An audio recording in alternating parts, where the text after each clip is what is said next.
motion to approve last month's minutes? Not live, is it? Motion. Is Second. it live? Second. Second. All in favor? Aye. Is it live? Does it say it's live? We're very saddened by last weekend's tragedy. Details are still being sought by the investigators in a resolution. We're again asking NISDOT to work to mitigate this type of occurrence. Again, we profusely thank our first responders and emergency personnel working to keep us safe. With this said, and before this issue locally, we're requesting NISDOT to reduce all town deeded roadways to reduce the speed limit to 25 miles per hour. This month, we're introducing our 2026 budget. We'll be making some amendments to it and have another workshop coming up on the 10th. Later tonight, we'll set a date for a public hearing on a final budget before our next regular meeting on November 5th. Also in this vein, as we do every year, we'll set a public hearing to pass a local law to exceed the tax cap. Though many years, as this year, we do not expect to exceed. We have resolutions appointing and hiring staff to help keep our town running efficiently. We have a proposed law that supersedes the Whitehall Doctrine, which to say is that some positions are incompatible, as we should not be our own boss. But in some small towns and rural towns, we do not have the trained population. And Resolution 129 and the following proposed law explain and define this more explicitly. Specifically, this pertains to hiring a town council member as a water district superintendent. Lastly, we have a resolution asking Ulster County to restore UCAT service to Pine Hill. As always, these notes and minutes of these and all town meetings are online at our town website, shandaken.gov, or you can watch our meetings on YouTube. Our next regular meeting is November 5th.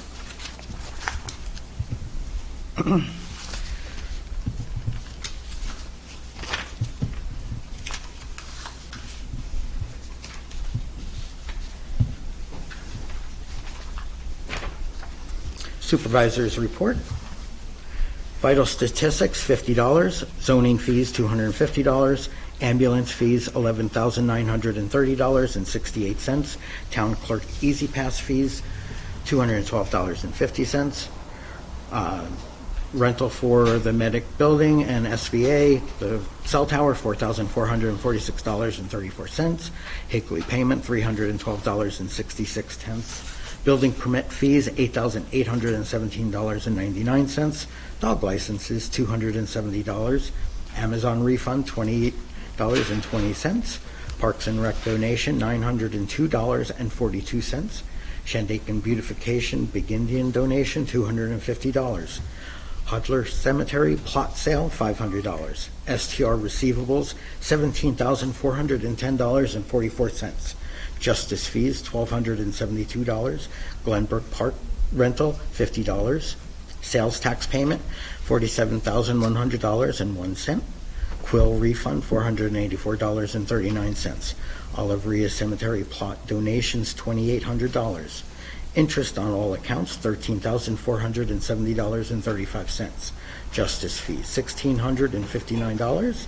Attorney aid payment for witness service, $15.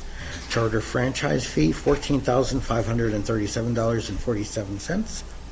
Cornell Cooperative, $5,082.50 for a total of $131,851.95.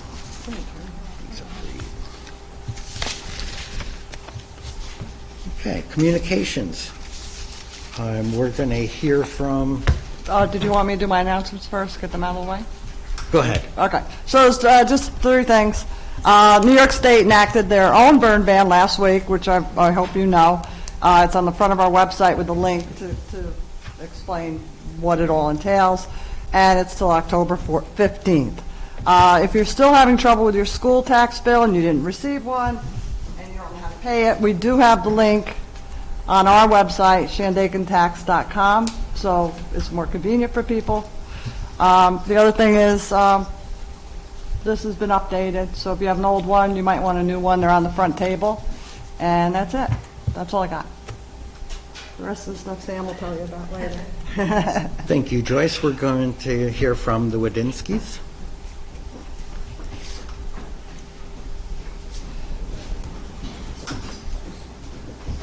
Good, she goes right for the microphone. Let me lower it.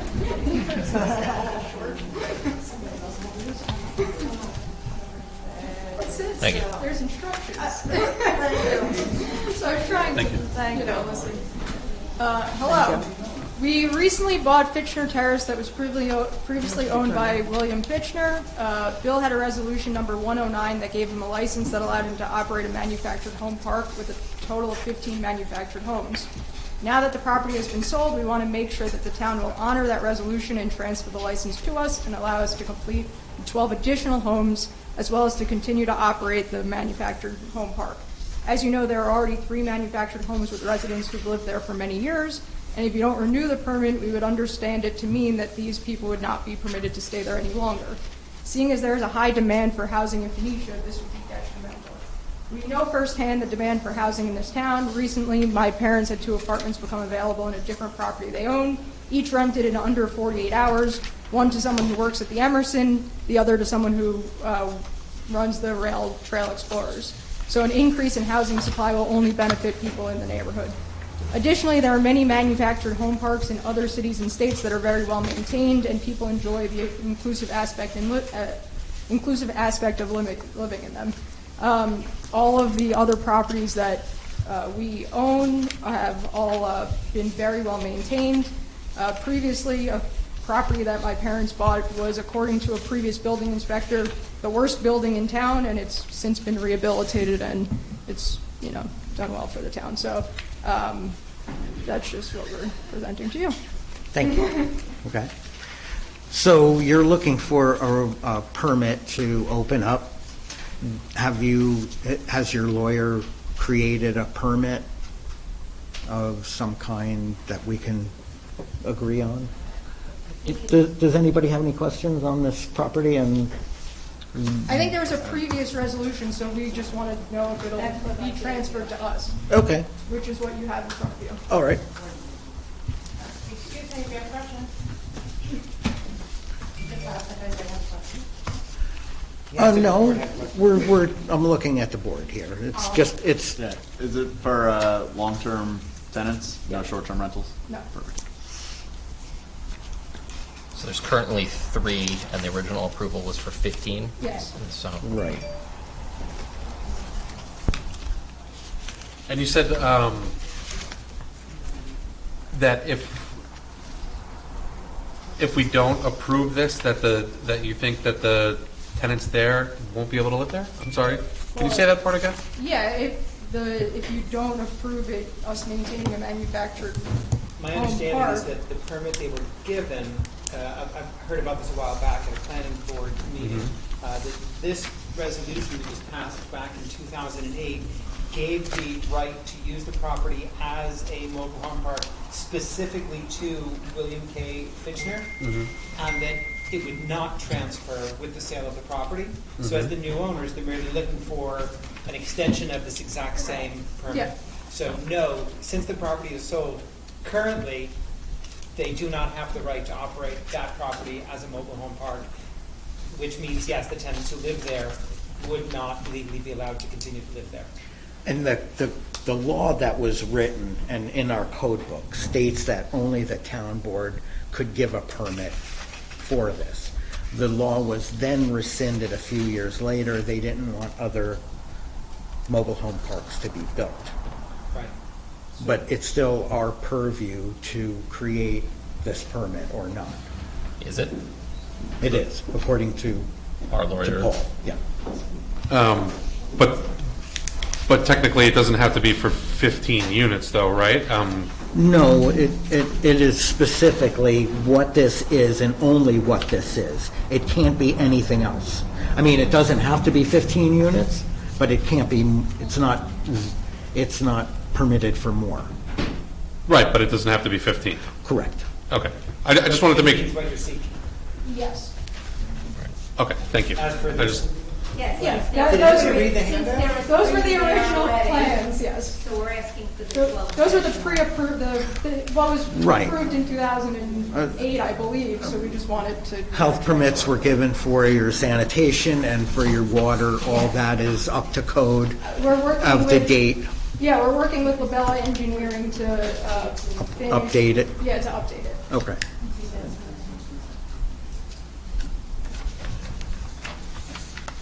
And you did confirm with Paul that this I doesn't did. just transfer. I did. Okay. That's why we came. I mean, we could just transfer this, but it is our domain to give this permit. It doesn't go to the Right. planning board or any other entity. And it's just a That matter. sounds like something that should be changed in future town code. Yeah, probably. Do we want to think on it? Do you need to talk to Paul? Well, I mean, we don't have any motions or resolutions, right? So I don't know that there's anything we can do with it right now.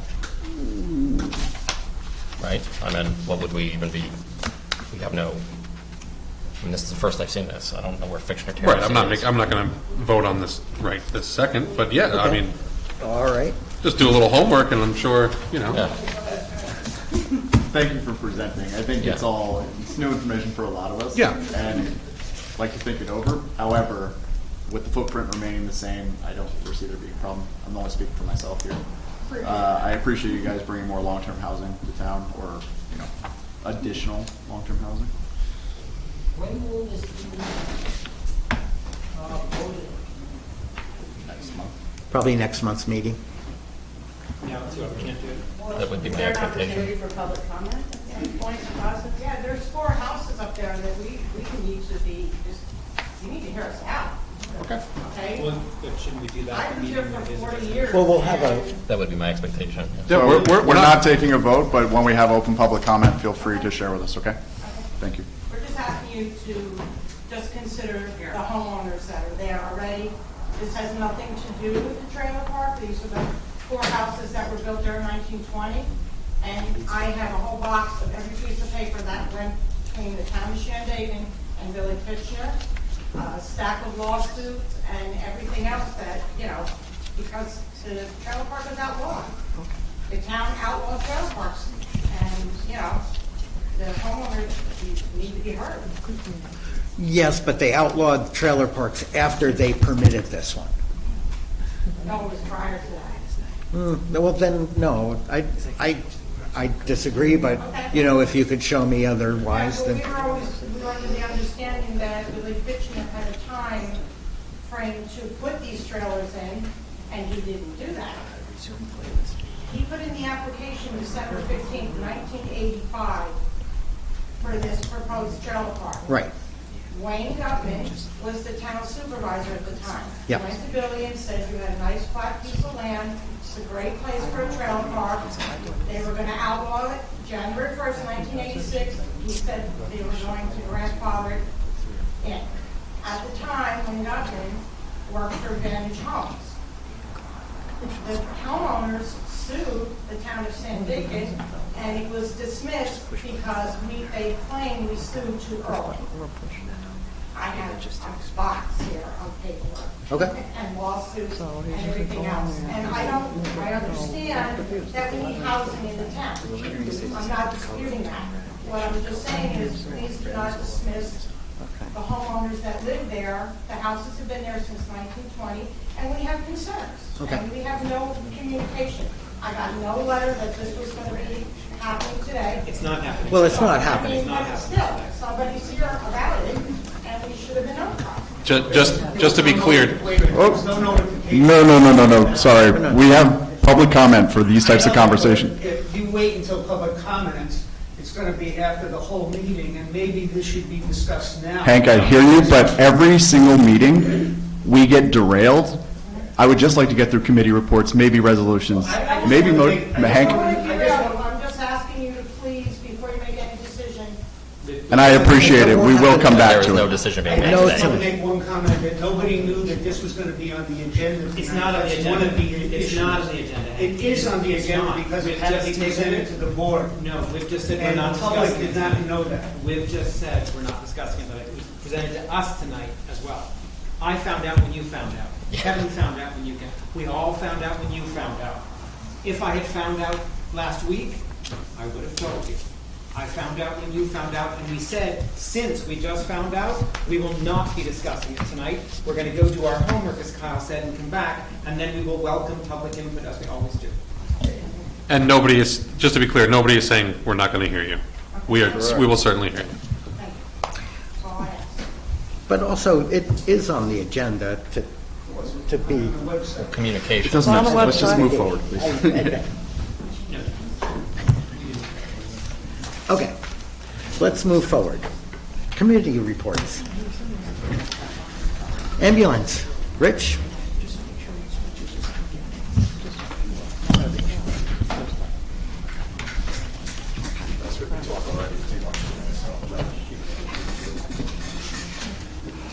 It's all right. Good evening. Thank you. Good evening. September 2025 report, the Town of Shandaken Ambulance. Total calls received is 32. Mutual aid was given 4 times, 3 times to the Town of Olive, 1 time to the Town of Woodstock. Mutual aid was received once by the Town of Olive. Total transports is 23. Total no transport, standbys and relocation was 9. Unless you've been under a rock for the past few days, you've undoubtedly heard or were affected by the serious auto accident that occurred on October 4th around 1:30 p.m. This involved 3 vehicles just after the Mount Tremper Bridge near Jeff Collins Stone Yard on Route 28, Risley Road. 5 total patients were treated, 2 flown to Albany Medical Center, 2 transported by Ground Health Alliance Hospital in Kingston, and 1 that refused medical attention. Your area first responders are proud to report that there were no fatalities despite the horrific nature, mechanism, and injuries involved in this accident. Granted, there are critical patients, the skill and teamwork of everyone involved assured that the best-case scenario, given the circumstances, occurred for the victims, and their survival is a testament to that.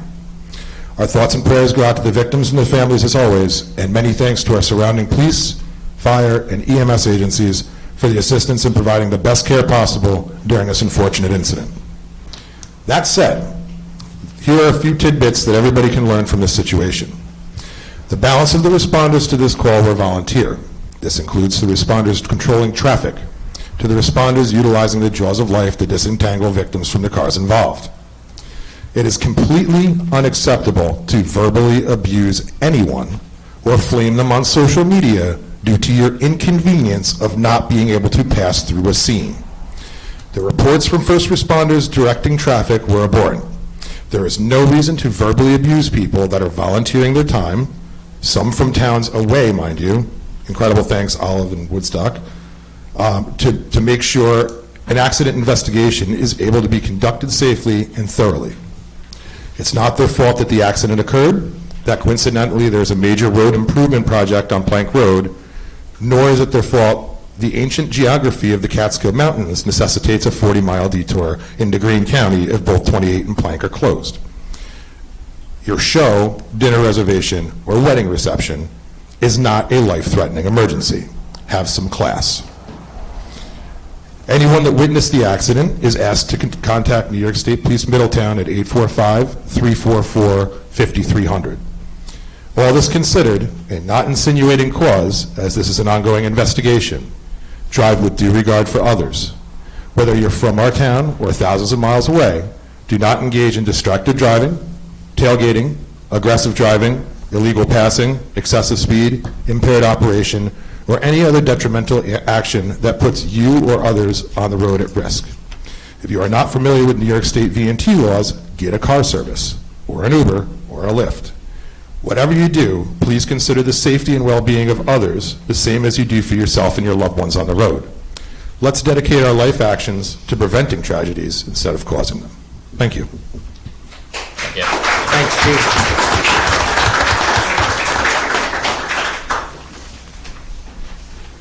Building zoning, Ellie? All right, building zoning for the month of September. Our fire and safety inspector performed 5 inspections and 9 visits. The building department issued 27 building permits, 3 floodplain permits, 2 stop work orders, 7 certificates of compliance, 5 certificates of occupancy, 3 demo permits. That's it. Thank you. Police? September 2025 monthly report, a total of 132 incidents, 16 summons issued, and 8 arrests. Again, just to echo Rich, a huge shout out to all the departments that came out to help this weekend. A bunch of rock stars. Thank you for your service.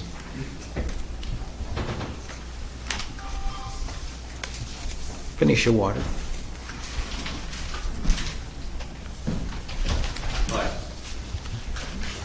This is the Phoenicia Water Committee Board Report, October the 6th, 2025. The committee will meet Tuesday, October the 7th. That's tomorrow at 9 a.m. at the Phoenicia Library. Thank you, Liz Potter, for facilitating that. We've been meeting regularly on the first Tuesday of each month and feel it's important for the Phoenicia Water Superintendent to attend meetings.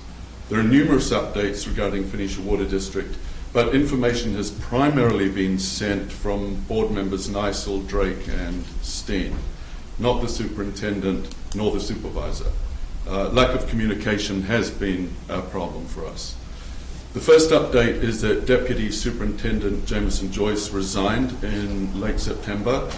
Committee member Mansfield was informed by board member Steen of Joyce's resignation, not by the Deputy Superintendent's direct report, who's Superintendent Riccadella. Phil Garaffa, a frequent plumber for Phoenicia's water system, is trying to coordinate a forklift to load the broken infiltration pumps onto someone's truck to bring to Emon Metro in Albany to be repaired. It's anticipated that repair cost much less than buying an additional new pump. We're grateful that Garaffa has volunteered his time to come to past and future committee meetings.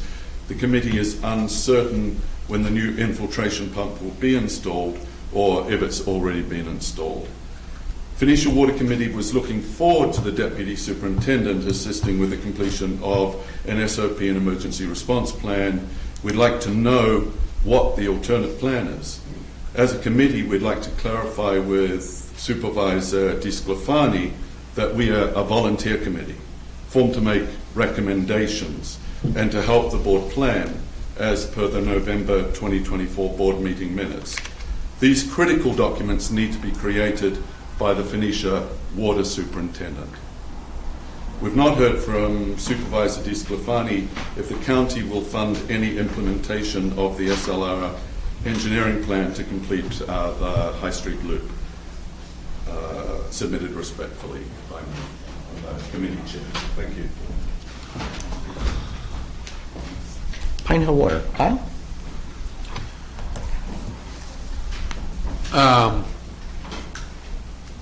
Between last Sunday and yesterday, Ethan, Shane, and I went around and did all the meter reads. I can't tell you how much we need these new meters. Getting on our hands and knees and uncovering 160 manhole covers is quite the task. We really do need these meters. I think we should really focus on that. There's also some that I'm trying to uncover. I think there's around 18 that I do not know where they actually are. So I'm sure at one point in time it wasn't a big deal because you could just ride around and get these meter readings remotely. But as I had to physically put my hands on it, I would like to request that we certainly make that top priority for the district. Other than that, please conserve water in Pine Hill. We still have water coming from the springs. We don't have to use our backup well as currently. I did have the backup well tested with Kingston Water Department, and everything came back fine there. So if we did need to use that well, we would be fine to do so. And that does go through our treatment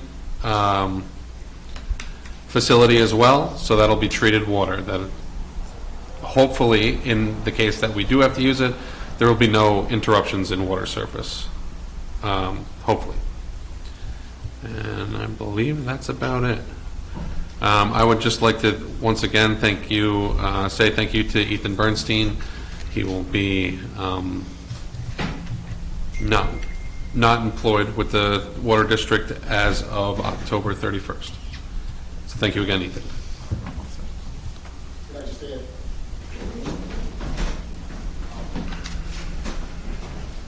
When's your next meeting?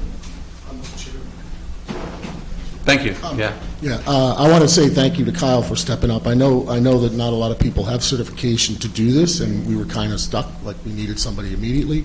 But I would like to suggest that the town, at some point in the future, I know Rick's not ready to retire right now, but at some point within the next few years, I'm going to imagine, would be the time that he will be moving on, or we could bring him back on as a consultant, whatever it may be. But I think the town should pursue action to combine the Phoenicia water, the Pine Hill water, and the Shandaken septic district, so you have somebody that's involved, can be focused on those water systems, and can answer all the questions. Because I know that we've been doing a lot of back and forth, the board members, myself, other committee members, with information between Phoenicia and Pine Hill and trying to coordinate it all.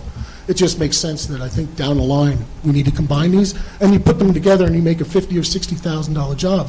That's a decent job for somebody to do, and apply for these grants and get familiar with them. They'll get familiar with the people that are operating, RCAP Solutions, rural New York, all that stuff. So I just think we should start setting a timeline and plan that within the next 2 to 3 years, combine those jobs and bring it all together so we have better for the town. So, Agree entirely. Thank you. Thank you.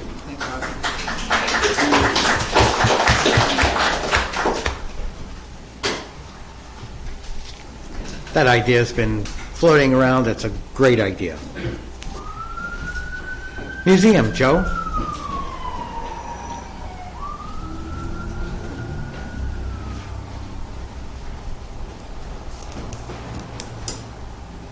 The monthly report for the Shandaken Historical Museum for September 2025.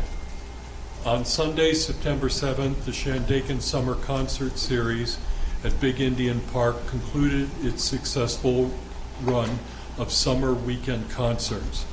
It was an amazing success. Great music, terrific food, and super big fun. Also on September 7th, the Shandaken Historical Museum was the feature story on the front page of the Sunday Daily Freedman in an article called Keeping History Alive. This high-profile feature offered great photos and an inspiring view from the inside from the museum board. Local historian and former Chichester postmaster Charlie Zimmerman presented the first in a series of multimedia presentations about the town of Shandaken and its 12 hamlets. The first presentation, called Over the Notch, Chichester, New York, was presented here at the Shandaken Town Hall on September 27th. This presentation, once lost and unfinished in the museum's basement, was lovingly revived and digitally updated by Charlie. The event was well attended by a large, energized crowd who arrived to Town Hall to take part in a unique historical journey through the history of Chichester, telling the story of the town's amazing furniture factory, its uniquely resilient people, and its continued rich historical legacy. Charlie Zimmerman will continue his museum-sponsored presentations about all of Shandaken's 12 hamlets going forward. Last Friday on October 3rd, the museum hosted a Native American drum circle event by noted author and historian Evan Pritchard. About half a dozen very engaged local museum goers participated with lively drumming and singing. The museum had over 30 visitors in September, many leaving generous contributions and messages of great thanks and appreciation. Respectfully submitted, Joseph Prevoy. Thank you. Thank you, Joe.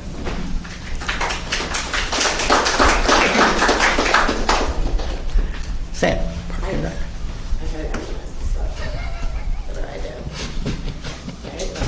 Oh, there we go. There you go. Okay, good. Good job. Okay. Our last meeting was held on Friday, September 19th at 5:30 at the Parish Field, and the following items were discussed. We need to start site preparation at Glenbrook Park because the new playground equipment is being shipped. We do need, current playground equipment removed, and asked Highway if they could help us relocate one of the play pieces to Big Indian. The new sign structures have been started by Kurt Boyer, and we need to put together the information that will go on the educational and informational portions of the signs. Parish Fields Mini Golf is back open. We paused for a couple weekends there.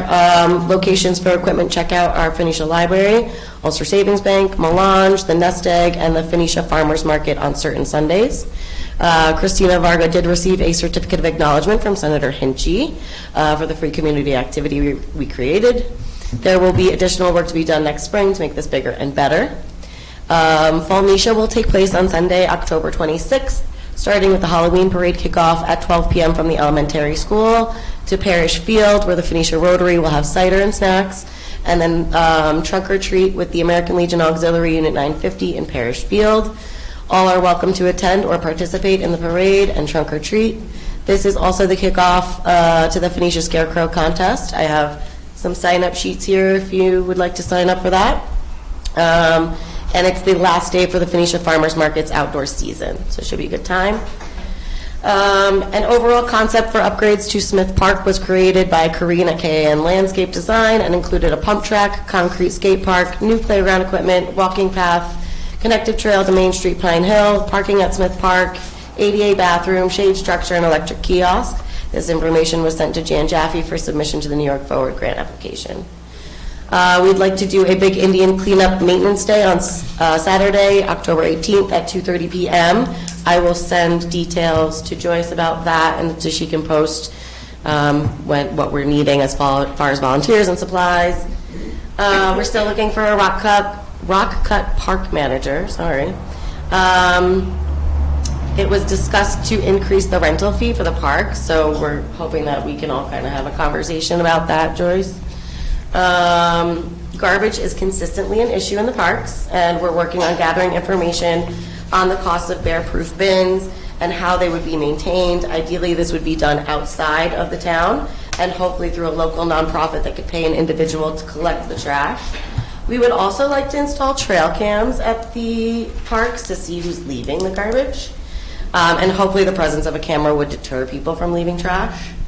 Lastly, we would also like to present to the board an updated committee roles list and ask for motion to accept these updates at the November board meeting. So I have them and I can give those to you. And our October meeting, we're still trying to work out a date for that. I will let Joyce know the second we have a date and location for the website. And on the website, it's on the calendar page, so folks know. Thank you. Digitally. I do. Yeah, I'll email. Now you'll email me? Yep. Thanks. Thank you. Thanks, Sam. Housing Smart. Vicki? Hi, I'm Vicki from the Housing Smart Committee. We had a great meeting last month on September 9th. We had, where did it go? We had an ADU info session meeting. We had 25 people from the community turned out, which was awesome. Alex Urban from Ulster Savings was there talking about the mortgage programs they have. Most importantly was Dan Kilpatrick from RUPCO came through, and he was talking about the grants that the RUPCO offers as part of their ADU Plus One program, up to $112,500 for eligible homeowners. I want to, and we also had Grace Grant from the town came, and she was really helpful as well. A lot of people had a lot of questions, and I just want to let everybody know that if anybody is still considering applying for this grant, we found out at the meeting that last year the grant money was not all used up. There wasn't enough demand. So there's probably more demand this year because there's more information out there about the ADUs, people building ADUs. But I would encourage anybody who's considering to go ahead and apply. And if anybody has any questions on anything about this, you can reach out to me at the Housing Smart Committee email address that's on the town website. Can you explain, because a lot of people have asked me, they don't know, what does ADU stand for and what would it entail? Accessory dwelling unit. Thank you. Okay, so an ADUs are Accessory dwelling unit is something that gets built on a homeowner's property as a second home. I also want to say, by the way, that a couple people from our committee last week went down and met with the DEP, and we are also in conversation with the CWC. One of the issues with building ADUs is that most people would have to expand their septic in order to put an ADU on the property. CWC has septic programs to help fund some of this, but they do not fund expansions or new builds. So we are trying to open up a conversation with them to see if we can get that policy changed. With the housing mandate that the state has handed down and the county's handed down to us, it seems like, CWC should do what they can to help us do this, because we can't really build ADUs if people can't expand their septic. Even a one-bedroom ADU, they wanted an expanded Well, the septic tanks are, when they're installed, it's based on how many bedrooms on a parcel. Yeah. Not how many bathrooms, how many bedrooms. So if you add a one bedroom, you're adding an extra bedroom unless you convert a bedroom in the main house to an office. Which is doable. Yeah. But, Grace will come in and check. Or at least that's what she warned us If you of. let her. But no, it's a really great program, and like I said, last year the funds didn't even get used up. So if anyone is confused looking at the RUPCO website or needs help with the grant application, just reach out to us and we'll do what we can to support people's journey through this. And then also, again, we also heard one story of a family that wants to build an ADU and called, and they're looking to put in a new septic on a property that they've had for a long time where they have a cesspool. They called CWC, and CWC gave them a little bit of grief because they are in Phoenicia. So we brought that up last week in our meeting, that it's just not cool for CWC to be having a bias against the residents of Phoenicia for something that happened 20 years ago. So they need to bury that beef, and we're going to do our best to try to facilitate that so that we don't have our residents calling up there and getting misinformation. Phoenicia is technically allowed in the septic program, just like every other hamlet. They have to wait till the in end of the Shandaken. year. Yeah, but, they shouldn't be told by the person who answers the phone up there that, oh, you can't apply. Right. So we're working on that. Yeah, apparently you have to have a lot of perseverance if you're from Phoenicia to get through, but... We persevered. Yeah, but not everybody has that in them. And, it scares people. And we don't, that's their, and the DEP said something interesting to us. They said, listen, CWC's job is twofold. Yes, it's to protect the waterways, but they're equally obligated to serve our residents. So that's the conversation we want to have with them. Our next housing meeting is on Monday, October 27th. We have not confirmed this yet, but I will update our Facebook pages and also send info to Joyce as soon as this is confirmed. But we are very likely going to have a speaker from the Mid-Hudson Clean Energy Hub who's going to come in and do a workshop called Saving Energy, Saving Dollars. And they'll walk us through, they're going to educate people on their energy systems in their homes, talk about upgrades. They have energy kits they're going to give out. And then they're also going to talk with our residents, whoever wants to come to the meeting, about how to get a residential energy assessment and to learn more about income-eligible programs like Empower Plus that helps offset the cost of energy upgrades. So again, the date, we're hoping that's going to take place at our housing meeting on October 27th. I will confirm that, and it'll go up online everywhere, hopefully in the next 48 hours. Okay. Perfect. Thanks, Vicki. I'll be waiting. Kevin, can you turn on your microphone? Okay, Conservation Advisory Council. Beth? Turn it off. Beth Waterman, Conservation Advisory Council. Our next meeting on October 20th, Monday, at 6:30 in Town Hall, one of our members, Robert Cruikshank, who is an expert on solar power and other alternative power sources, is going to give a workshop on residential and community solar power to lower your bills. So this is a flyer, and I have more copies of it up here. If you can't install solar for whatever reason, then you have the option to sign up for a community solar field, and that will give you a 10% discount on your utility bills. So, thank you. Thanks, Beth, that's great. Yeah. Thank you. Anything on the comp plan? The consultants are continuing to work on a draft report that we will hopefully have before the end of the year for the community to evaluate. Jesus, I'm going to give you a holster for that, for Christmas. All right, public comments on resolutions.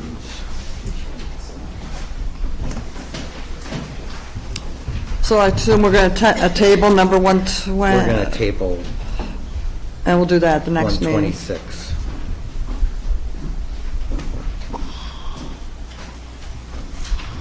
And then I have a question about 131. So, obviously, I think we're all in support of addressing the safety on Route 28, but 131 seems like a knee-jerk reaction that affects all of the roads in Shandaken. And I would like to know from Eric, you know, if you read that resolution, Eric, how many roads does it affect that aren't already at 25 miles an hour? Our town's given us 30%. Okay. That would affect every town road, which is 62 miles. So, I mean, you're driving up Moon Valley every day, that's 5 miles an hour less than 5 miles, 6 miles. There certainly are a lot of our roads that going 30 miles an hour is too fast. And you think people are going to go slower? I don't know that, that's to be seen, of course, but I don't see the downside. It just seems like a knee jerk for me, and I don't. Well, we never did this talked about it. last week, and yeah, no, we could talk about it. No, I'm not in agreement. That's all. Right. Yeah, that's. I mean, it wasn't anything to do with the accident, but it had to do with people complaining about How many fast signs are we drivers. talking about replacing, and who pays for those signs? Is that a county, a state, or a town expense? That's a town expense. I don't think there are many signs out there. Well, that seems like that might be the bigger issue. I mean, Yeah, changing the speed limit. Maybe we start by posting the limit on the roads that we've got. Publicizing it much seems like not the right way to do it. Maybe you try a few signs at 31st and see what kind of speeds on which roads are a problem. You think 25 is too slow? I just don't see the point of going from 30 to 25. Yeah. Okay. People aren't paying attention to the 30, and it's not marked as 30 in those places. I was just trying to think, I can't think of many speed limit signs on town roads. Well, there wasn't a speed limit sign on Plank Road until we changed it to 45. I mean,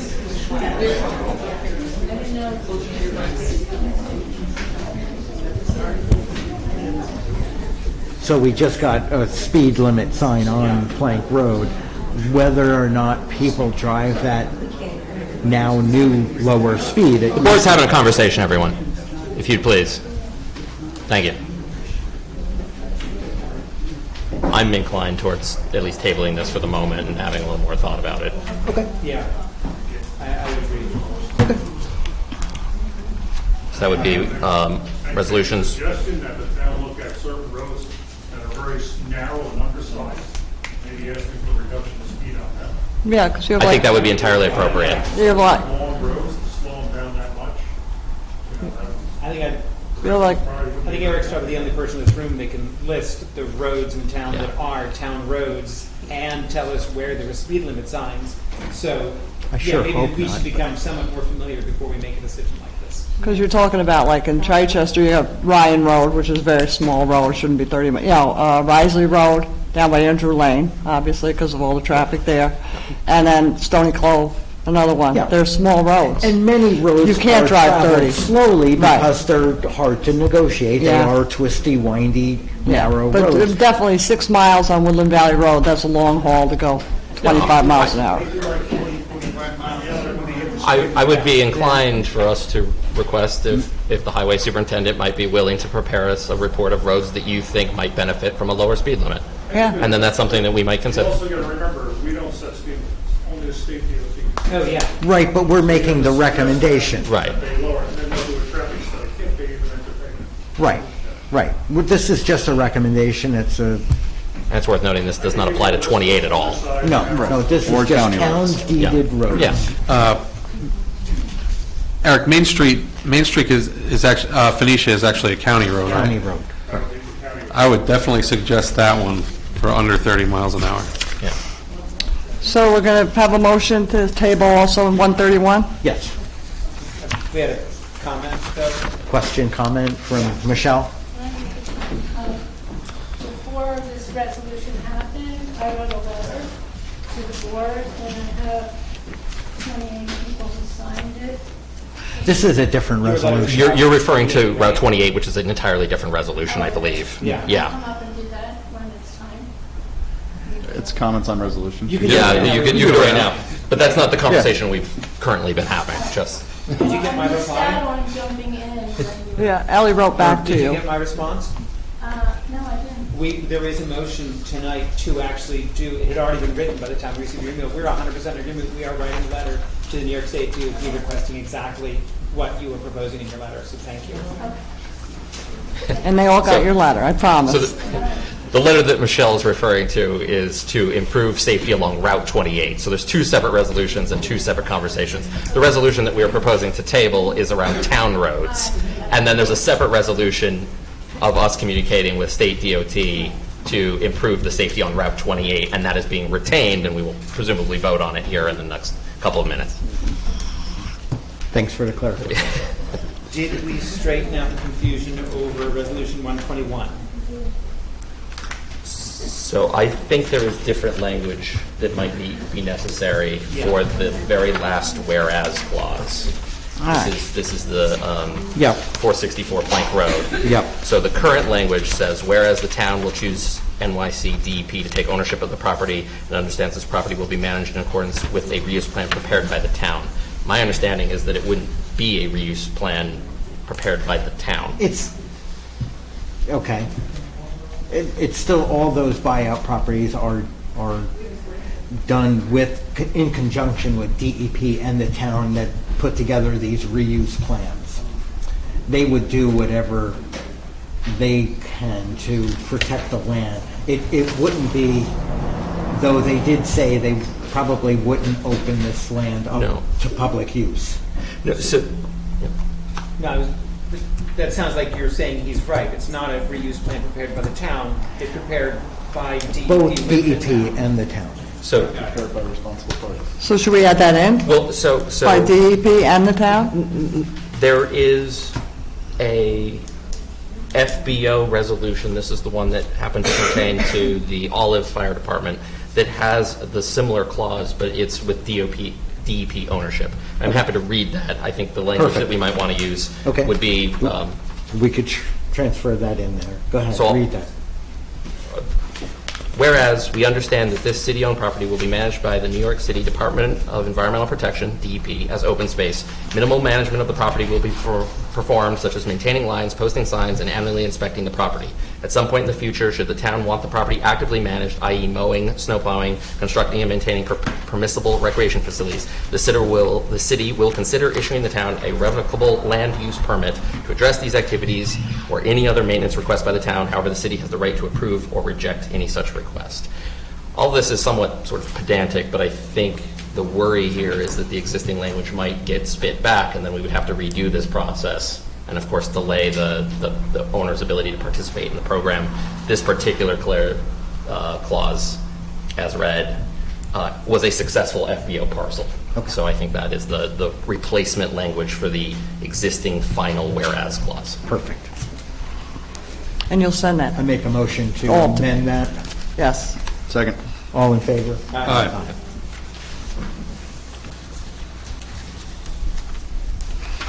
And then I just had questions about 124. I just want to make sure I understand it.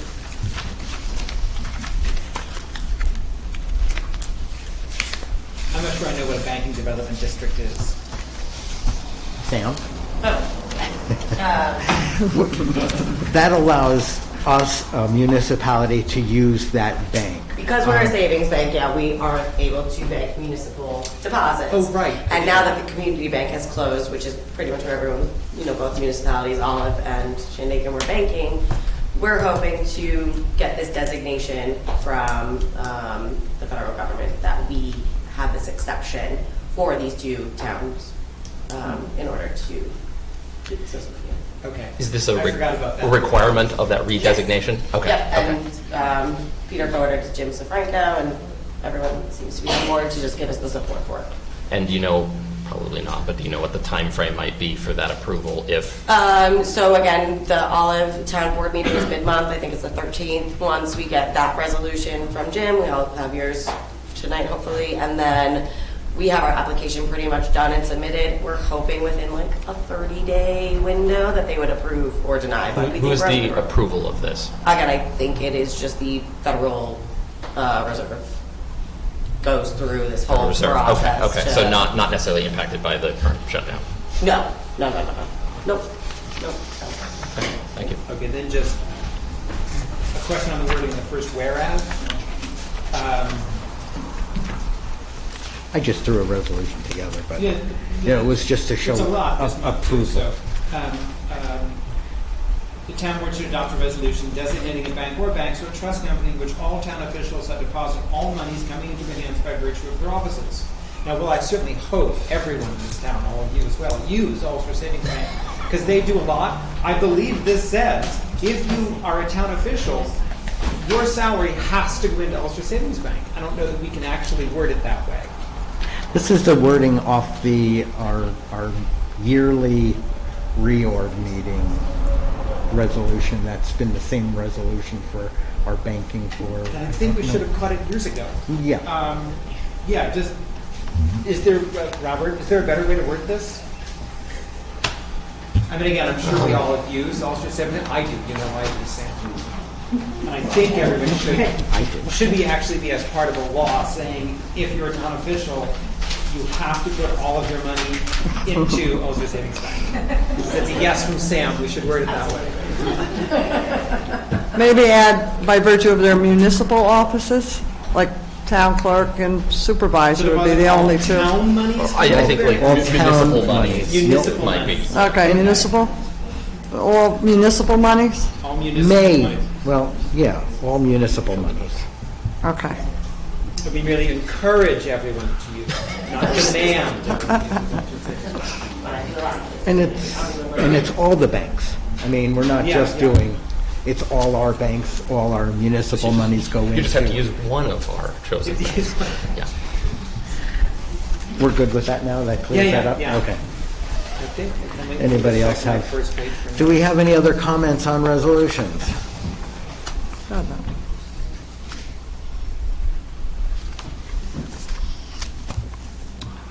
Yeah, I'm good. Okay.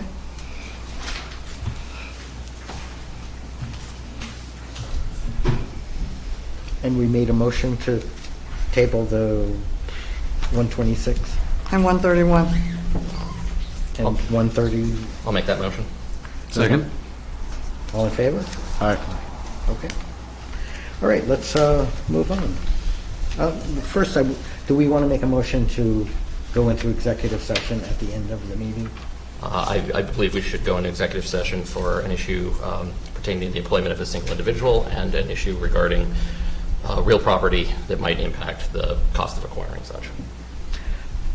Second? Second. All in favor? Aye. We'll do that before we adjourn the meeting, but at the end of resolutions. Okay, let's start. Kevin. Resolution 11925, resolution to pay all bills and move its adoption. Second. All in favor? Aye. Resolution 120-25, right, recycling attendant hire part-time. Again, I don't hire, so I'll read it. Whereas under Article 20 of the town law, the town board shall designate all appointed officers and employees of the town. Therefore, be it resolved, the following personnel be appointed as a town of Shandaken recycling attendant: James Cowan, 3 days a week, paid $15.50 an hour, not to exceed $12,600 annually, while dispensing duties of said office, and move its adoption. Second. All in favor? Aye. Resolution 12125, support participating in the New York City funded flood buyout program for 464 Plank Road, Phoenicia, New York. And I move its adoption. Second. All in favor? Aye. we have a date set? We do have a date in here. Resolution 122-25, resolution setting public hearing for logging permit to be Wednesday, November 5th, 2025 at 6:45 at Town Hall, and move its adoption. Second. All in favor? Aye. Resolution number 123-25, appoint planning and ZBA alternate members. Therefore be resolved that Ruby Hubert is appointed to the Shandaken Zoning Board of Appeals. Be it also resolved that Frank Cuevas is appointed to the Shandaken Zoning Board of Appeals. Be it also resolved that Tanya Stapleton is appointed to the Shandaken Planning Board as an alternate member. And move its adoption. Second. All in favor? Aye. Resolution 124-25, resolution supporting and approving Ulster Savings Bank Phoenicia branch application as a banking development district, and move its adoption. Second. All in favor? Aye. Resolution 125-25, resolution approving public assembly permit for the Phoenicia Turkey Trot, and move its adoption. Second. Yay. All in favor? Aye. Tabled. 126. Table. Turn the page. Resolution 127, set public hearing for Town Shandaken, local law number 2, a local law to override the tax levy limit established general municipal law, section 3C. Move its adoption. Second. All in favor? Aye. Almost tabled. Resolution 129-25, resolution setting a time and place for a public hearing with respect to adoption of proposed local law number 3 of 2025, entitled a local law to supersede the Whitehall Doctrine, doctrine of incompatibility with respect to town council person and water superintendent, and move its adoption. I'll second that. Thank you. Actually, I believe we need to set a time on this this public hearing. Well, the last one was 6:15. Wait, the last one was 6. Last one was 6:45. 6:45. 6:30. And then we have the logging permit coming, so it's that time. Let's see what he was scheduled for. 6:15. Yeah, 6:15. 6:15? Oh, no, that was 6:15, 6:45. Logging permit was 6:45. Hold on, the next meeting. Do this at 6:30? 6:30. 6:30. Yeah. So do this one at 6:30, you said? Yes. So meeting to be held November 5th at 6:30, and move its adoption. Second. Oh, you seconded it. So, all in favor, and you're going to abstain? Yes.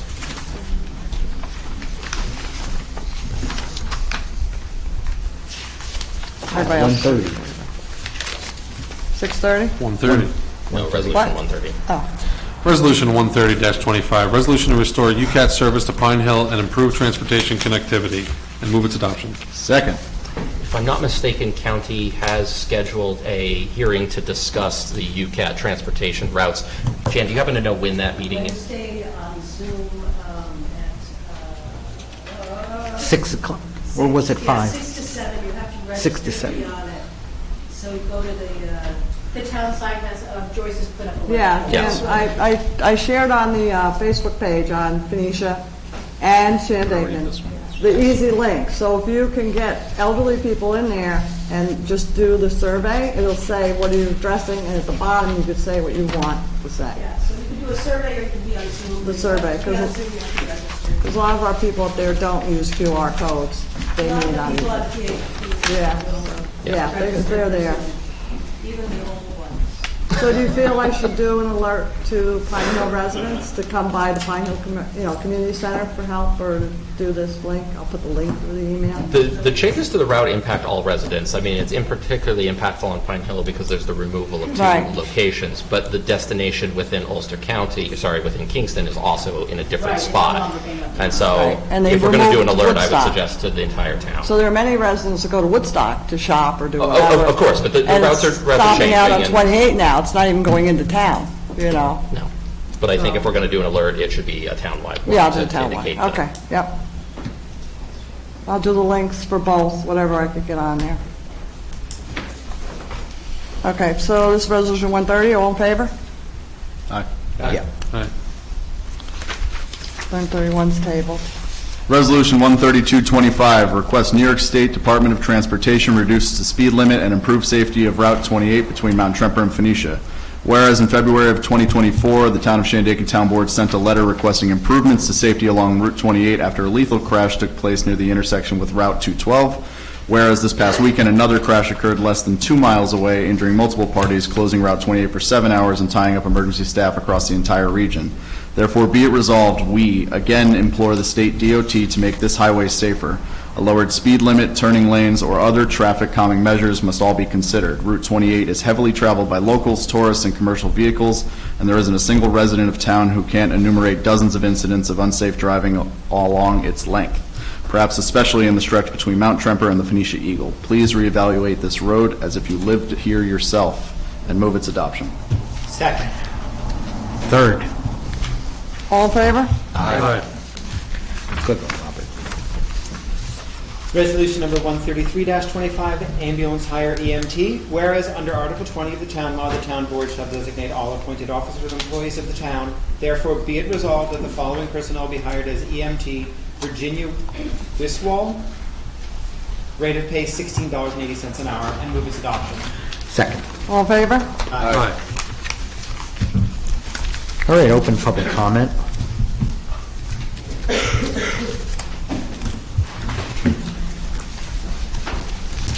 Hi, I'm Molly Hong from Andrew Lane Road. Before I bring up my issue, I wanted to suggest, have you thought about asking maybe Brian Slack from the Ulster County Transportation Board to maybe come and give a talk here? I'm a big fan of what they do, and they have all kinds of data and survey around 28, and a lot of data on accidents and whether they've increased or not. And like when the health department came, it was really good, and I bet that's something that he would do, and I think a lot of people from the town would show up. And in terms of lowering the speed limit on the smaller roads, which is why I'm here, permission versus compliance. So 30 miles an hour on a very small road is giving permission. So the compliance may not come into play, but it's still telling people this is a road you can go 30 miles an hour on. I mean, really, 30 to 25, it would be better 30 to 20, but I understand wanting to look at individual roads. My road wasn't mentioned, and that's why I'm here, because of the wedding venue at the end of my road. I know that the issues that I'm having with this wedding venue at the end of Andrew Lane Road may fall more under the jurisdiction of the planning board, and I've sent emails to both of the boards, but I have concerns that they might just dismiss me. At last week's planning board workshop about the leeway, the zoning officer stated we are not going backwards related to other wedding venues in our area, and that frankly worried me. I've been trying all summer to see how to get mitigations for my neighborhood in relation to the impacts of this business, which is primarily a high volume of traffic of cars, a lot of trucks, and late hours of operation on a small 1.5 lane road. It is a residential neighborhood, but this business was given a special permit in 2015. When I went to the town to find the special permit, I was told that nobody could find it. And the reason I wanted to see the special permit is just to understand if there were ever any limits put on this venue in terms of their size and their operations. And that's the only way you can get mitigations, if you understand what the rules are for them. So I had to FOIL request the county, and today I did receive the special permit from 2015, and I sent it to the board today in an email, and the planning board. So also, I went on the Shandaken's YouTube page and watched the public comment for the special permit for Foxfire from 2015. And I heard some things that upset me there, including the owner stated there would be no weddings over 75 people and no buses on the road, and that they didn't plan on being a wedding factory. They now have weddings of up to 140 people. On the special permit that I sent you, I can't see where there were ever any limits put on the size of their weddings or the volume of traffic. And under the environmental assessment section on the special permit, it said, will the proposed action result in substantial increase in traffic above present levels? This was 2015. The box was checked no. And I would say that we have a huge volume of traffic. And in terms of safety on 28, I don't want to sound self-serving or like I'm against wedding venues, but if the new wedding venue is about to be given a permit on 28 before the bridge, that's going to be a lot more commercial activity. And what I don't think is being talked about in terms of the leeway is that weddings use a lot of delivery trucks. So the delivery trucks start going down our road usually Wednesday afternoon, Thursday afternoon. We're talking huge box trucks, liquor, flowers, cleaning. And then the wedding usually starts Friday night with all the traffic for the wedding rehearsal. Then Saturday there's events, then the wedding Saturday night, and then Sunday they usually have a breakfast. So these wedding venues, and there are so many in our area, they're not just one-day events, and they do bring in a lot of traffic. But when they're put into a residential neighborhood like ours, and it's given a grandfather clause or a special permit, there should absolutely be conditions that the town puts on them in relation to the neighbors. In 2015, right before the planning board gave the special permit to Foxfire, someone on the board said, "We really want businesses here, we just don't want the town to get into trouble." And I feel like it's a little similar to what's happening now with the leeway. What I didn't hear is we also care about the residents. We care about the people living here. It was, we want the business and we don't want to be sued. And so I don't know what to say. I don't understand how there were no limits put on this venue, and how I'm getting a feeling from maybe the planning board that they have no intention of going back and holding them to account or assessing the situation. What I would like is to see a traffic impact study done on the road. I called Brian Slack and he said that would be the town's doing. I came well over a month ago, and I started even before that to request a radar sign be put on the road. Should be facing Foxfire for the traffic coming. And I know, Peter, you've tried, but it's now almost the end of the season and there's no radar sign on the road. And the value of the radar sign is that it will also count the traffic on the road. I don't want people to think that I or my neighbors are just complaining. You have to understand the volume of traffic that has happened. Also, at Foxfire, they say on their site that traffic has to leave their venue at midnight.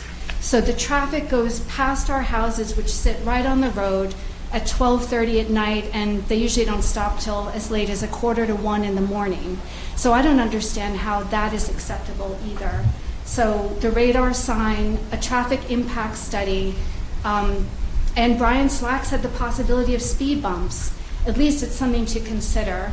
I would like for the owners to maybe look into building another access road. I don't know if that was ever addressed at any point. If it's even possible, then maybe an access road could do half the traffic and other half the traffic on our road. And I would like the planning board to go through a site plan review with the hotel, considering how far is expanded from the beginning. So this may not be within your jurisdiction, but I don't feel like, I'm worried that the planning board is just not going to take these into account and just dismiss me. It's Brian Slack or Ryan Slack? Oh, Brian Slack. Brian Slack. Yeah. Works next to Dennis. Okay. I mean, they have whole datas which are fascinating Yeah. to look at, and you can go on the site tonight and go on their agenda, and they'll have last year's. And he said, really, I think he meant the volume of traffic on 28 since the pandemic has been flat. It hasn't increased, but he said the increase can come with seasonal, like the weekends. Right. And so I do think also, if you're concerned about the traffic on 28, there should be some weighing in on if the leeway gets permission to have 75-head weddings and more explanation for the delivery trucks. And when they were asked at the planning board workshop about the traffic, they said that they would contact the Shandaken police before events. I don't know what the police would do to help direct traffic. And one last thing is, the planning board workshop had so much information that went on between the lawyer for the leeway and the planning board, but I found out that the public can't access it. And there were things that were said that were relevant to me in terms of Foxfire. So I went home and I said, oh, I'll watch it on YouTube the next day. And then I found out that you don't put that out for the public, but they were talking serious information with the lawyer of the leeway. And I feel like that should be accessible to the public. and I sent you the special request today. So. Thank you, Molly. Okay, thank you. Thanks, Molly.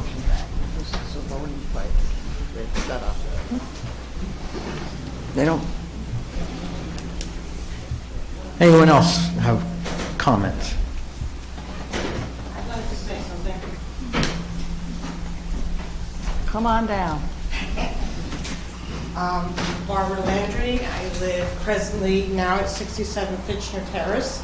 I didn't move, but before that it was 17 Linden Road. We had no idea this was going on. We didn't even know Billy Fitchner was selling the property. I came with him when he did a lot line adjustment to put the water onto the trailer park property. And I asked him if he was selling it, he told me no. I understand we need housing in the town of Shandaken. Both my kids were evicted, both my kids and my grandkids live with me. It's very crowded there. They can't find places to live. I understand that. What's upsetting the homeowners is the fact that we don't get letters, so we don't know what's going on, and we just feel that the town is not taking consideration to the houses have been there since 1920. You know, granted, nobody wants a trailer park in their backyard, just like nobody wants to sell something in their backyard. I understand that. And, you know, it's going to depreciate the value of their homes. We've already went through this. I have every piece of paper that came between the town of Shandaken and Billy Fitchner going back to 1986. We just want to be included. We just don't want anybody to say, rubber stamp, this is what Billy's plans were, and this is what we're going to go with, because things have changed. You know, everything was done back in 1986 is not the same in 2025. There's a lot of issues up there. I lived there for 40 years. Please come visit me. It's a private road. You can't go there unless somebody tells you you can come visit. Come visit me. When you pull in off of 28 onto Fitchner Terrace Road, you have to stop at the bottom, and you have to make sure nobody's coming down. And when you leave, you have to stop at the top and make sure nobody's coming up. So we have concerns. We definitely don't want to evict anybody that's there. These are our neighbors. We love them. We've been there forever. So we just want to be heard. We just, you know, we're not happy with the amount of dwellings. And who owns the road? I do. But we They have. have a 50-foot easement. We own the road. Yeah. Okay. We own the road, and it's a road agreement that they signed years ago. Okay. I'm glad you brought that up, honey.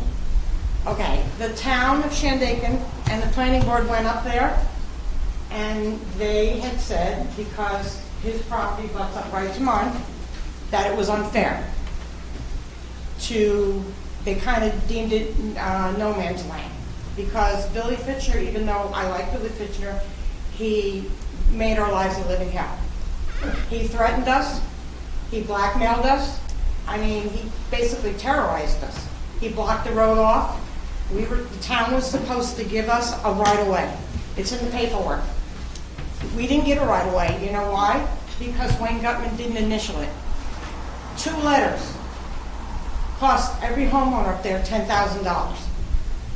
Now, I had no problem paying Billy the $5,000 he wanted for the blacktop and the guardrail, but he wanted to charge us $4,000 each for right-of-way, another $1,000 for legal fees. He blocked off the road. He threatened to put a guardrail because his property butts right up to mine. He threatened to put a guardrail there so I couldn't even open my gate. I would have to park my car and hop over a guardrail to get my groceries in. This is all the stuff that we've had to deal with. It's really been a nightmare.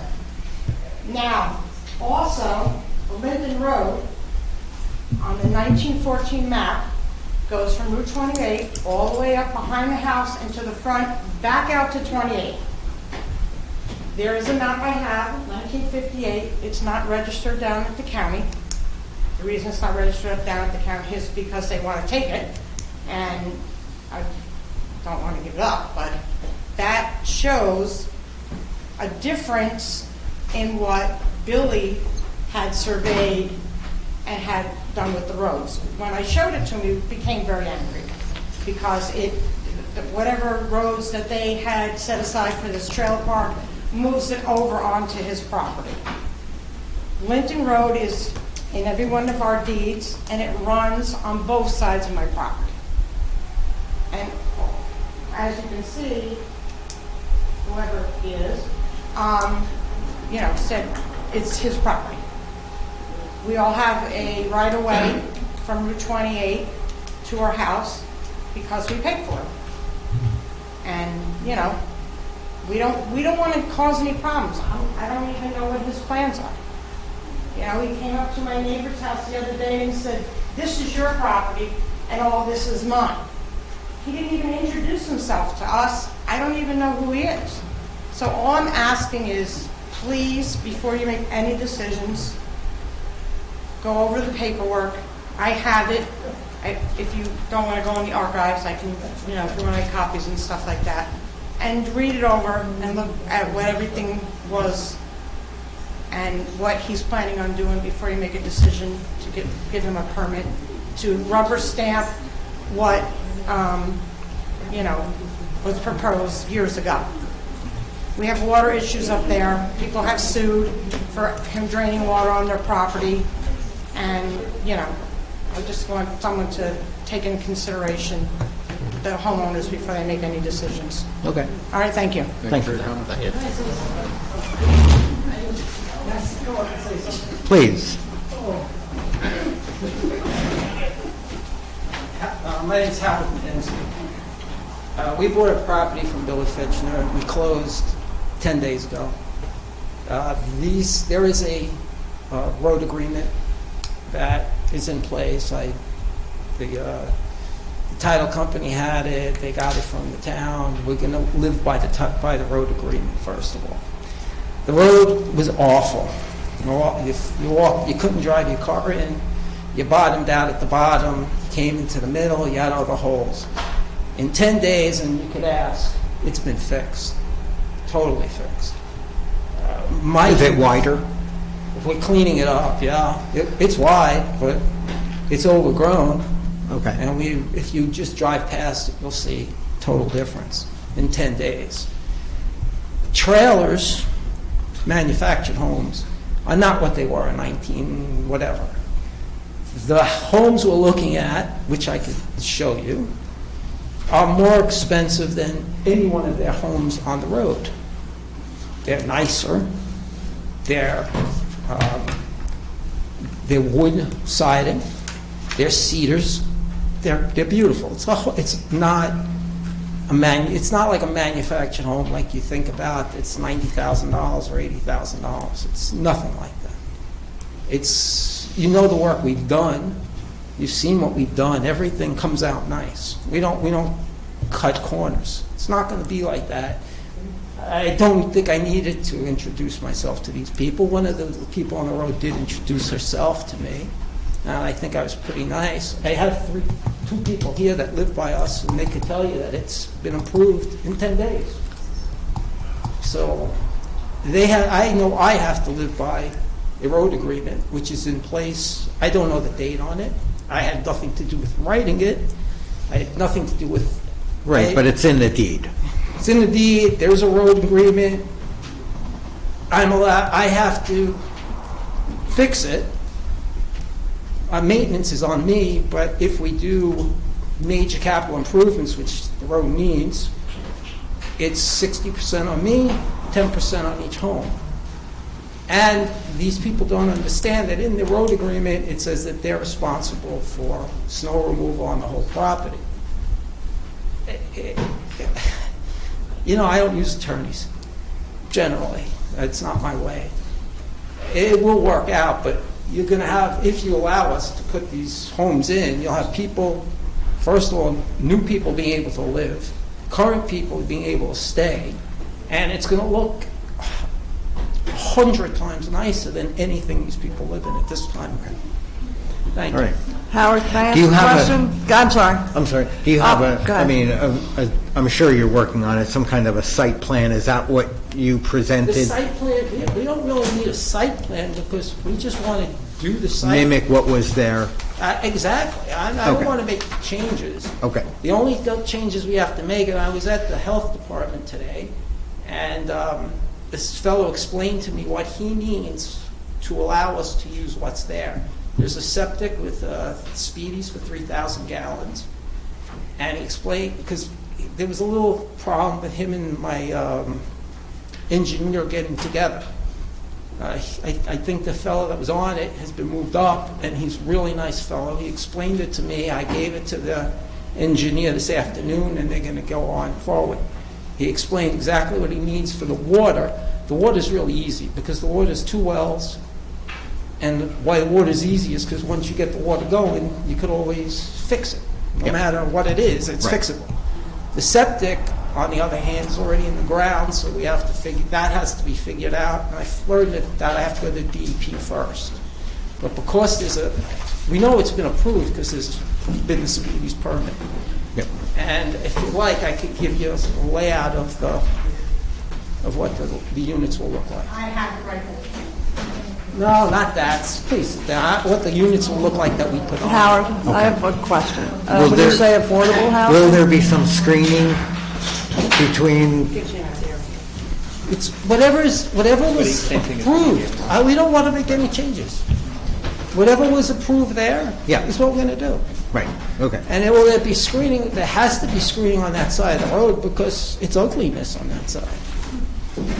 Okay. And it'll be affordable housing. Affordable housing, like Shandaken I can't say affordable? affordable housing because I don't know what affordable housing is. Affordable housing means that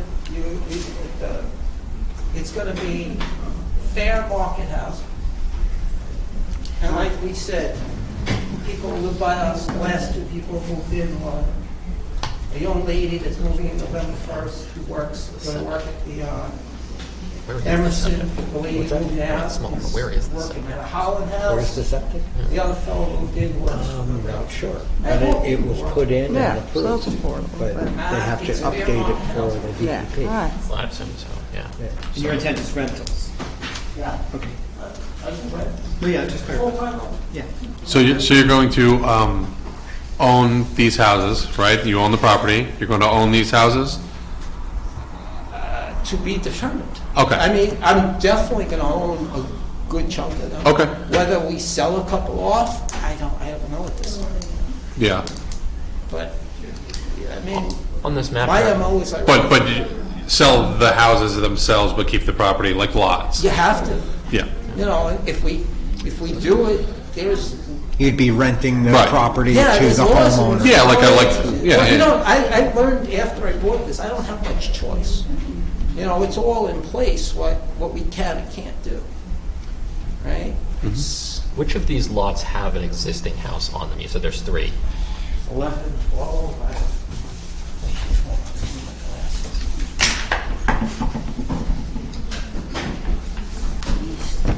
Those 3 are existing? This is Olivia, this is the gentleman sitting there I met, and these are the people here. Okay, thank you. And the septic is over here? No, the septic is here's the leach field, and here's the reserve field. Okay. So what happened was, he's up here, and the lot line. Our house is this road, there's no way they're going to fix it. Yeah, I'm familiar with it, yeah. And that water house was on, I wouldn't have had it if I had to build one of these trailers. It's going to be mobile homes, manufactured homes.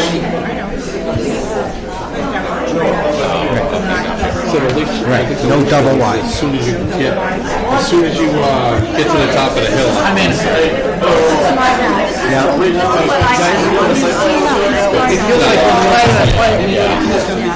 No, yeah, thank you. All right, everyone. You're going to click that. Okay, all right. Order and report.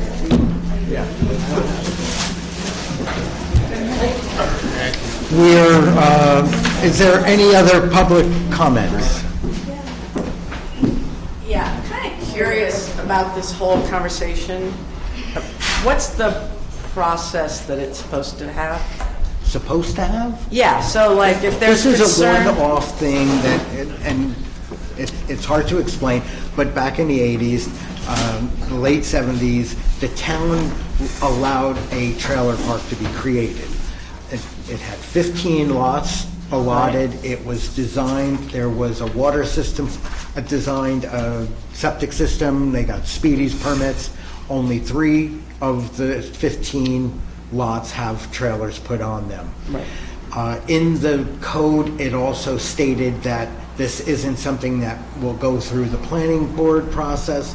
It will only be approved, and originally it was supposed to be an annual permit by the town board only.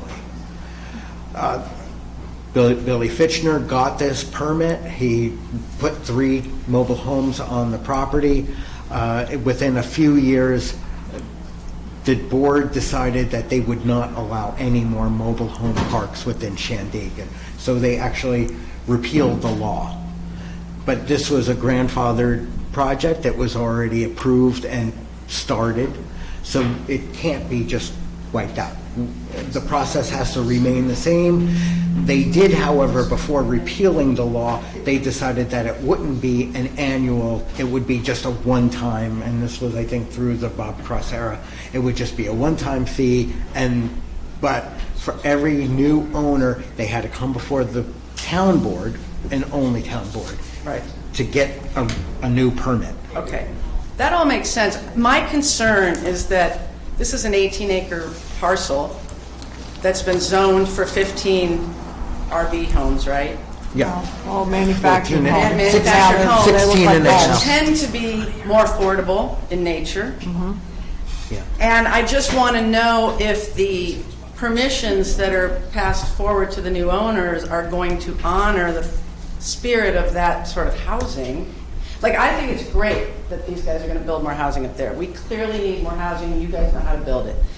But we have an affordability issue here as well. And I'm not talking about Section 8, I'm talking about workforce housing.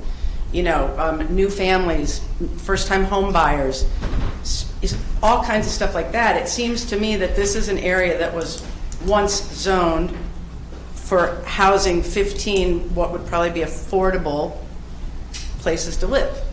So I'm wondering if there's a way that that spirit of that carries forward to whatever is passed on to the new owners.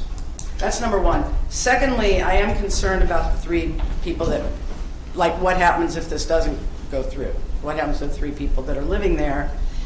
And this brings me to another thing I wanted to bring up, and I'll follow up with you guys offline about this, but the skyrise apartments that are up for sale up on Ave Maria. Is that the name of them, skyrise?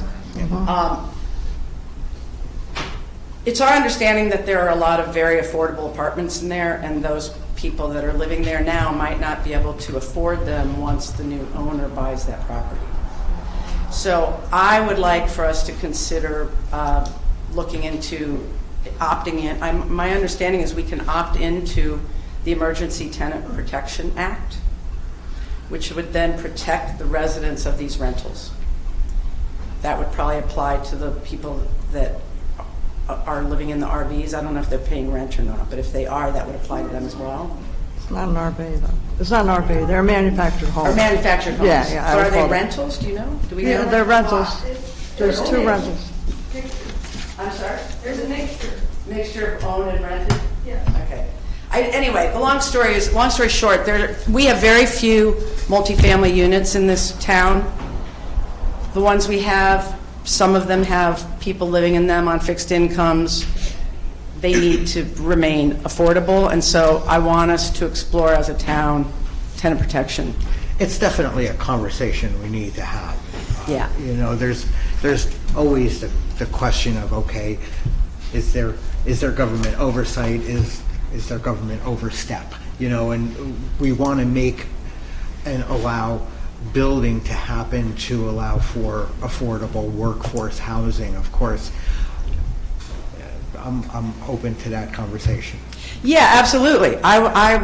We want more housing built in general. It doesn't all have to be within a certain income bracket, but some of it does. So I just want to make sure as we are going forward especially with an 18-acre lot, that we are thinking about these things as a town and not just, saying okay to whoever comes in the door. So. Well, the owners are talking about just putting in manufactured housing. I think that's all that's allowed. It's a mobile home park. It would be up to our zoning and all that to decide what can go in there, what sizes were originally agreed on, and how much land he needs for septic and all that. And so what is the process for that? Like, how does the community stay up to speed on what's happening there? Well, it's not a project that just started. So there were multiple public hearings getting that off the ground and getting it where it is. It's already an approved mobile home park. This was back in the 80s? Back in the 80s, late 70s and 80s. It's got, it's approved for 15. But this is an opportunity to revisit how that looks. That's the whole point of this needing to go before the board and be approved again, right? It gives us an opportunity to tweak that as a town if the will was there to do so. Am I correct? We certainly have wiggle room. It sounds like you don't have to agree to it at all. Of course. So then, or there could be some negotiating on what's agreed to. Yeah. I would lobby for that. I would like to lobby for that, and that it not be like, okay, sounds good. Well, sure. that's why we're Check. not agreeing. Yeah. Tonight, okay, and so I guess I just wanted to make my there's a concerns lot heard. that we want to talk about and discuss, and we have neighbors who have some issues that they want to bring brought to light. Yeah, it sounds like everybody wants more housing, but I think we should come together as a town to figure out what that can look like. Of course. All right, thank you. What? I'd like to, if I may. Yes, okay, sure. Most of you know me, maybe all of you. My name is Hank Williams, and I'd like to speak in favor of this project with the mobile home park. It's 18 acres. It's out of sight from Route 28. It's up on a plateau. Everybody is talking about affordable housing and this, that, and the other thing, but what got us into this position was the short-term rentals. Everybody looked at the short-term rentals like it was a way for people to make extra money that lived here because there was all of this housing that wasn't being used. And now, if you look at Ulster County in Shandaken is the highest short-term rental town in the whole county. 90-something%. So all of that housing got taken off the market. And we've got to fill that gap somehow. And if you're talking about affordable housing, you can't expect somebody to come in and spend $10 million and not be able to get a return on that in the future, or 15, 20, or 30 years out in the future to make money on their investment. So I think that this mobile home community could be very lucrative for the town, I think. And I think it'll be good for the residents if it's maintained properly and looks beautiful. He's only owned it 10 days, he said, and he's already repaired the road. Something that hasn't been done in maybe 20 years. And this isn't a grandfather thing. This was in the 80s. The zoning code was in the 70s, so it's not non-conforming, pre-existing. Right. So you guys have an opportunity to just renew the permit, because I think Billy Fitchner had a permit that every year you had to renew it for $25. And I think that went by the wayside. Right. What I mentioned But was it in was the Bob Cross's paperwork, era that he took out the annual. Yeah. Well, in the paperwork it says that it had to be renewed every year. Right. For the cost of $25. Right. So I think you ought to take a good look at it, and I think you ought to think about the people that are working in this town, and they need an affordable place to live.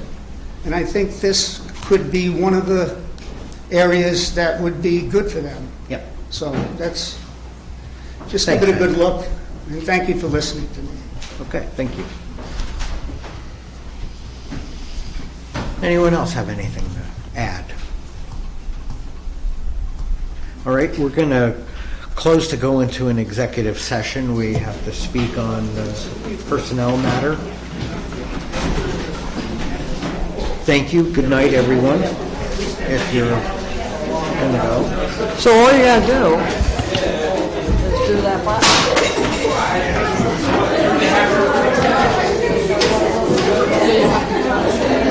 Push the button. From line to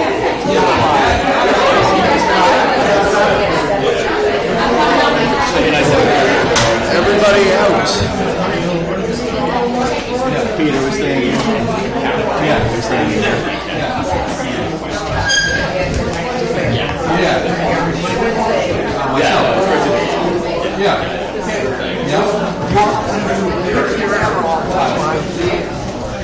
Nice to meet you as well. This is my face now. Hopefully I'll take it over. I've been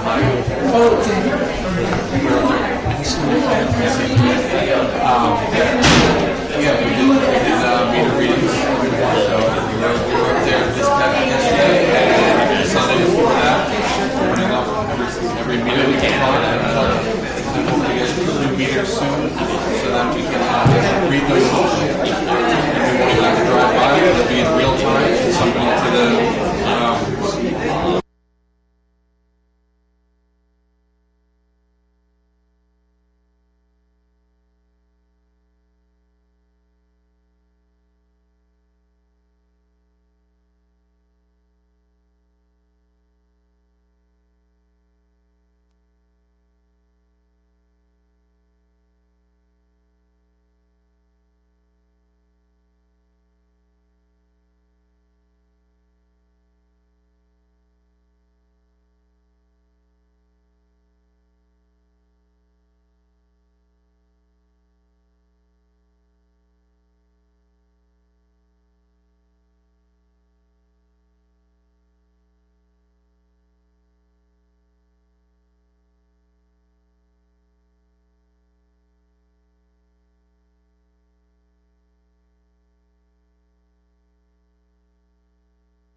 land, property issues, and negotiations with another entity.